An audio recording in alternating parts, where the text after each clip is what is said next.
Kalau kita lihat usia masih muda Bu ya, 23 tahun. Berat badannya berapa ya Bu? 75 ya. Nah ini kalau saya lihat laboratorium ya Bu ya, triglyceridnya yang masalahkan Bu ya. Triglyceridnya ada bulan 12 sama bulan 2 ya. Jadi triglyceridnya itu dari 257 sekarang 289. Kemudian ada asam urat juga kan Bu. Kemudian ada gangguan ke liver juga. Biasanya kalau tinggi seperti ini dari makanan Bu, karbohidrat Bu. Tapi karbohidratnya masih dicek ini apa gitu. Maksud saya semua tumbuhan itu karbohidrat, energinya karbohidrat. Dari tanah semua energinya disimpan sebagai karbohidrat. Kalau kita kan nggak lengket di tanah, kita bisa berjalan kan Bu. Energi kita simpan sebagai lemak, makanya di pinggang numpuk lemak semua. Hewan juga gitu, energi mereka simpan kelebihannya sebagai lemak. Tapi kalau di tumbuhan energi mereka simpan sebagai karbohidrat. Nah, karbohidrat itu kalau di dalam darah berlebihan masuk ke liver dirubah jadi trigliserid, maka trigliseridnya meningkat. Nah, kalau trigliseridnya udah ketinggian, kan normalnya 150, ini 200-an. Kalau udah ketinggian dia bisa taruh di liver. Makanya bisa jadi ada masalah di liver dari kelebihan trigliserid dari karbohidrat. Kalau misalnya kita makannya mengurangi karbohidrat atau seminimal mungkin karbohidrat, trigliseridnya justru turun Bu. Jadi kalau saya sih lihat sini, saya kan belum tanya makannya apa.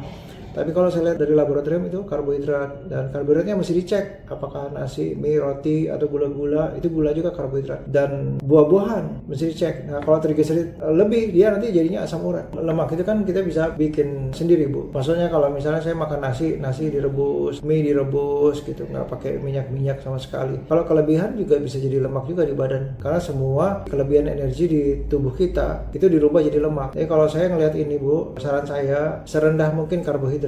Jadi nggak perlu obat sih. Jadi justru kalau dia suka makan daging, makan ikan, makan terserah, makan aja. Tapi rendahkan karbohidratnya. Misalnya dia suka digoreng, ya nggak apa-apa. Telur misalnya digoreng, ikan digoreng nggak apa-apa. Tapi nasinya sedikit. Jadi maksudnya menggantikan sesuatu yang lebih baik. Misalnya nasi diganti dengan ubi atau kentang rebus. Ya itu lebih baik memang kentang rebus atau ubi itu lebih baik karena masih ada seratnya. Kalau nasi kan nggak ada seratnya Bu. Jadi lebih baik. Cuma maksud saya gini Bu, kalau kita tuh seandainya begini, saya tidur 5 jam boleh nggak? Daripada selama ini tidur 3 jam. Ya boleh, lebih baik 5 jam daripada 3 jam. Tapi problemnya kan trigliseridnya tinggi. Maksud saya ya kalau bisa jangan digantikan. Kalau bisa ya memang serendah mungkin. Gitu, biar nanti 2-3 bulan lagi atau 2 bulan lagi nanti ibu lihat sendiri trigliseridnya tiba-tiba turun gitu. Jadi oh ternyata ini. Tapi satu saat sambil cek lab, sambil satu saat bisa ngelihat oh ternyata ini yang cocok buat saya gitu. Masing-masing memang orang beda-beda kan, tergantung aktivitasnya, tergantung jumlahnya juga. Misalnya masih makan nasi ya kan, masih minum kopi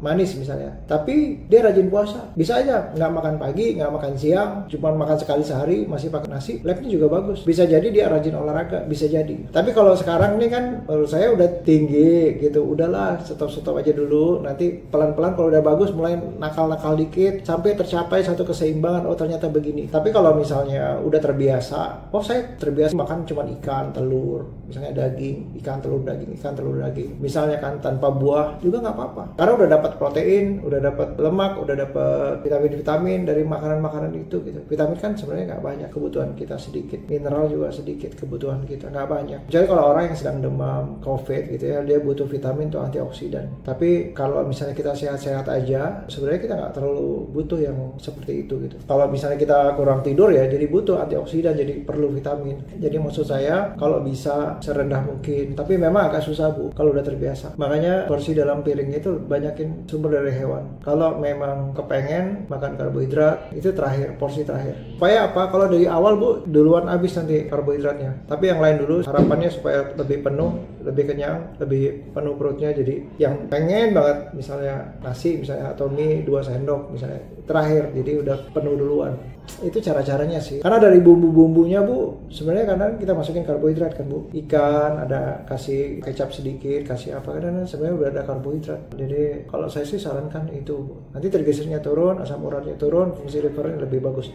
Tapi fungsi liver ini tergantung juga tidurnya. Tapi tidur nomor 1 Bu. Tidur itu nomor 1. Kalau misalnya kita merubah makan, sebenarnya badan kita juga nggak suka Bu. Perubahan makan itu, badan itu nggak suka gitu. Jadi badan itu bisa radang. karena perubahan makan. Nah, sementara kita tidurnya kurang, itu udah nambah radang. Jadi kalau saya sih ya minimal paling sedikit 7 jam tidur, tapi sebisanya 5 jam ya, nambahin 1 jam dulu 6 jam. Nanti kalau udah terbiasa 6 jam ya 7 jam. Terus makan juga gitu. Pagi kalau biasa sarapan ya sarapan. Tapi pilihannya protein, lemak, telur, ikan gitu. Ikan bebas, mau apa dia bebas. Nanti kalau siang makannya apa. Nah, saran saya Bu, makan siang jangan banyak-banyak, dikit aja. Jadi porsi makan siang atau makan paginya sebagian diambil buat makan malam. Jadi malamnya kenyang supaya gampang tidur. Kalau tidurnya sulit, nanti nggak bisa tidur, ujung-ujungnya ngambil lagi soalnya. Nggak usah takut sama kolesterol Bu, kolesterol nggak usah takut.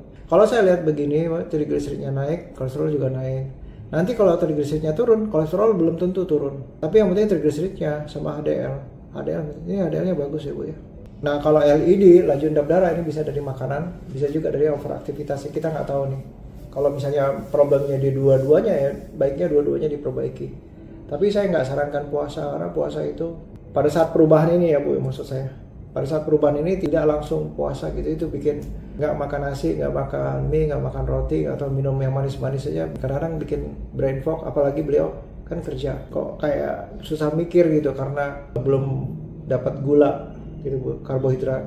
Kan otaknya pasti karena trigliserid tinggi, biasanya insulin puasa juga tinggi. Nah, insulin puasa tinggi untuk rubah lemak jadi keton ke otak itu agak susah, sehingga energi di otak berkurang. Energi di otak berkurang. Nanti ini ada videonya Bu ya, nanti bisa dilihat lagi buat anaknya. Nah, jadi energi di otak berkurang, sehingga mungkin mikirnya agak jadi masalah di pekerjaan gitu. Apalagi kalau kita puasa makin berat. Jadi biasakan dulu pagi makan telur misalkan, siang makan. Misalnya mau ngemil apa, mau makan usahakan rendah karbohidrat, usahakan gitu. Walaupun nggak bisa nol bener karena dari bumbu, atau misalnya saya makan tapi saya kurangin jadi 2 sendok nasi misalnya, nggak apa-apa, pelan-pelan dibiasain ya, adaptasinya pelan-pelan aja supaya kerjaan juga tetap lancar gitu Bu. Tidurnya juga enak. Kalau misalnya dadakan tuh kadang-kadang tidurnya juga nggak enak, nadinya kenceng, terus tidurnya juga nggak tenang, gampang terbangun. Jadi pelan-pelan aja Bu. Nah, jadi targetnya pelan-pelan. Jadi nanti paling cek labnya 1 bulan lagi. Jadi targetnya tidur sama rendah karbohidrat, cuman itu aja. Saya nggak minta puasa. Nanti kalau udah terbiasa Bu, rendah karbohidrat nanti lebih gampang gitu. Kalau misalnya kita puasa lebih gampang. Karena membiasakan diri memakai lemak sebagai tenaga di otak. Walaupun kita nggak makan kan kita bawa lemak kemana-mana, di pinggang ada lemak, di bawah lengan ada lemak. Walaupun kita nggak makan juga lebih gampang, nanti lebih tenang. Jadi bukan karena nggak makan sayur, bukan karena tidak makan buah-buahan ya Bu ya. Justru kalau lihat seperti ini, kalau bisa buah-buahan jangan dikasih dulu kalau bisa. Kalau dia suka, beri buah-buahan yang memang karbohidratnya atau glukosanya rendah, fruktosanya rendah.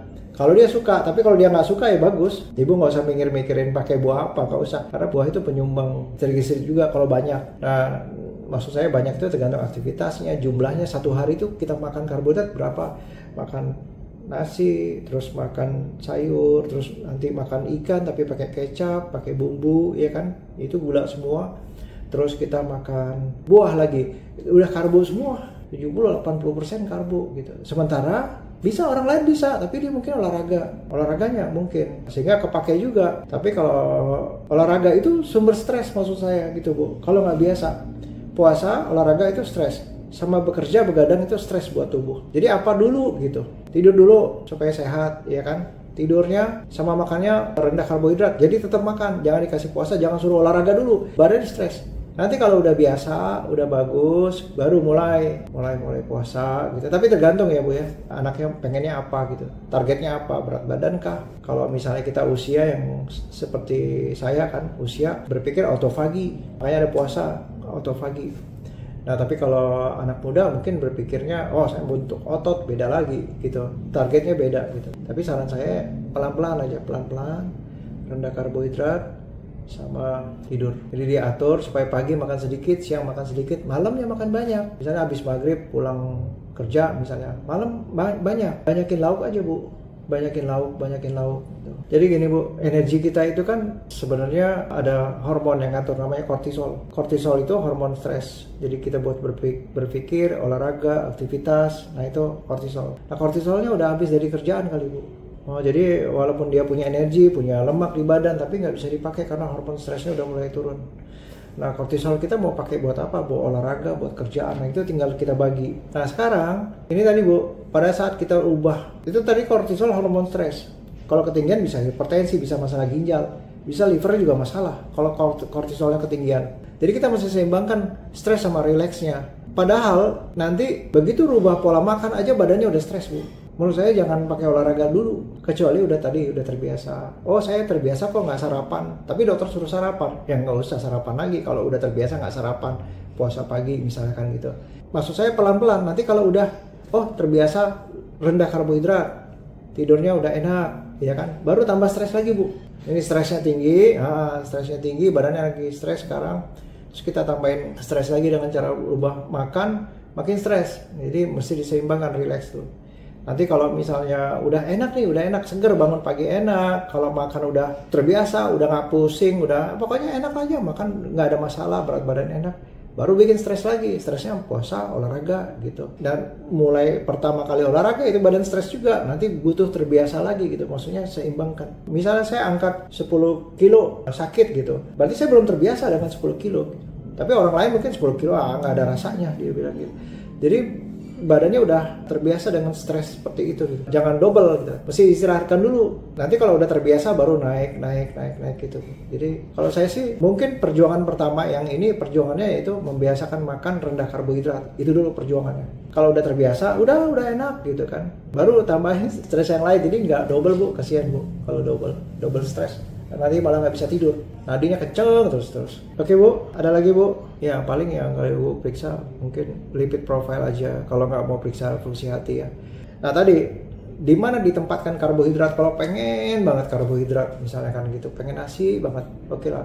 Ditempatkan di malam, pagi mungkin nggak pakai karbohidrat, telur atau apa gitu ya. Siang ikan aja misalnya kan. Malam itu juga terakhir. Habis makan lauk baru nasi 2 3 gitu pokoknya, atau kentang 2 3. Pokoknya itu yang terakhir. Supaya apa Bu? Supaya tenang, damai hatinya, supaya bisa tidur. Karena tidur penting banget gitu loh. Supaya tidurnya nyenyak. Kalau enggak nanti gelisah gitu, kepala pusing, nadi kencang. Jadi itu yang terakhir justru. Oke Bu, itu aja Bu.